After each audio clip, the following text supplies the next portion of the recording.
All right, it's not November yet, but it already is an elimination game for the Ohio State Buckeyes unless chaos would have to completely ensue across the nation. Penn State at the shoe. The Nittany Lions obviously showed us something against Michigan last week where Ohio State has kicked it into full gear against inferior foes for quite a few weeks since the Oklahoma loss, 31-16. Penn State, Ohio State, obviously the Buckeyes have to win. In a certain sense, Penn State almost has to win because the Buckeyes almost handed the division championship if they hold serve, if they win, and that would put Penn State, despite just the one loss, out of a championship game. So critical for both teams. You're exactly right. You took the point right out of my mouth. This is an elimination game for both teams. And I know Penn State's undefeated and Ohio State has the one loss. Clearly an elimination game for the Buckeyes, but it's also an elimination game for Penn State. If Penn State loses this game, ESPN's FPI gives Ohio State a 97% chance to win the Big Ten East. They're going to win the division. Flat out, that's happening. So if Penn State's not able to make the Big Ten championship game, even if they go 11-1, look at the schedule.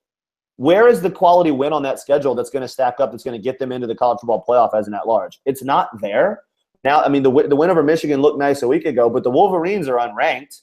So that win really doesn't carry a ton of weight going forward. They do play Michigan State in a couple weeks on the road. Penn State's not going to have the resume as an at-large team to make it in. I think it's going to be really, really tough, especially now when you start thinking about what Notre Dame might bring to the table if they're able to keep winning.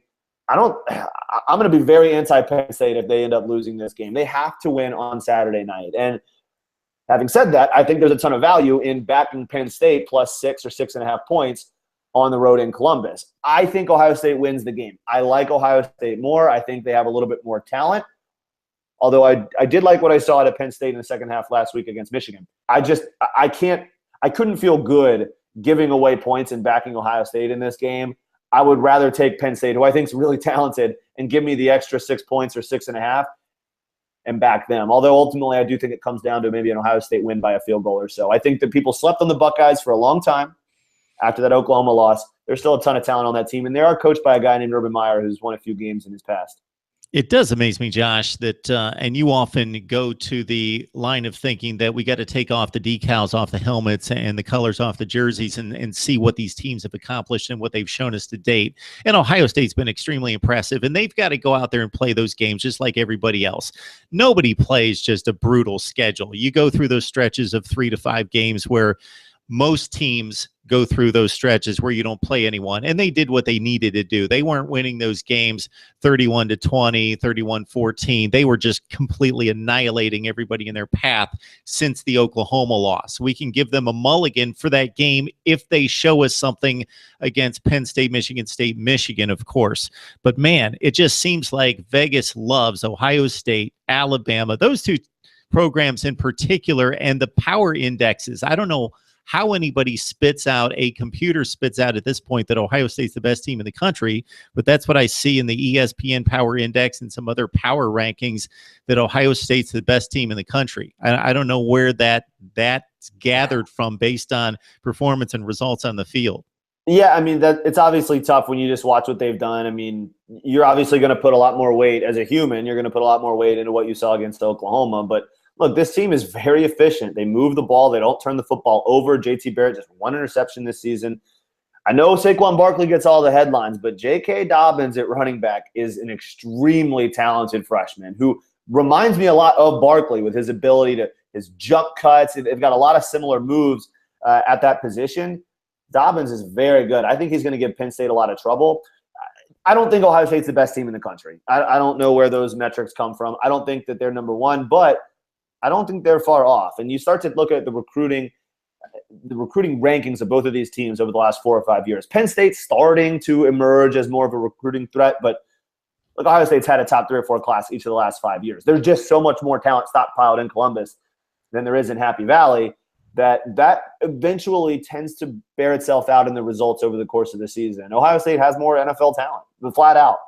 Now, Penn State has the best player on the field in Saquon Barkley, but there's 22 guys that play in any one game. And in my mind, I think Ohio State across the board has a little bit more talent, and I think that's why they're favored in this game. Now, again, I would take Penn State. I just think there's too much value in getting a team that good with 6 or 7 points. But don't sleep on the Buckeyes. This team could, I mean, I don't know if they could beat Alabama, but they certainly can make the college football playoff and make some noise down here in the second half of the season.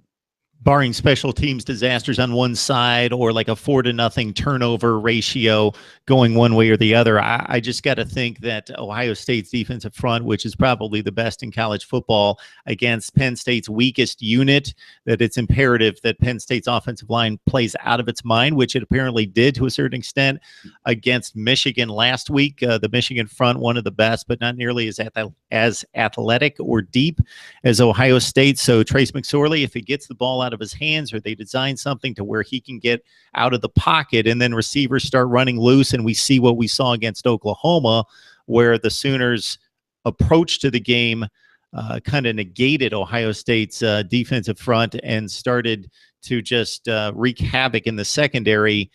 That's probably the balance of the game, again, negating any kind of special teams plays or anything like that. Yeah, I think you're absolutely right. Trace McSorley is going to be a big key in this game. It's his ability, not only as a passer, he's a pretty effective runner. He did it against Michigan last week, and he's done it really throughout his entire career. Saquon Barkley, again, gets the headlines, but I think that if Penn State wins on Saturday night, I think it's because McSorley made a couple game-changing plays that gave the Nittany Lions the win. All right, Josh Parcell from College Football Country breaking down Week 10 for us. Josh, enjoy the football. Thanks, man.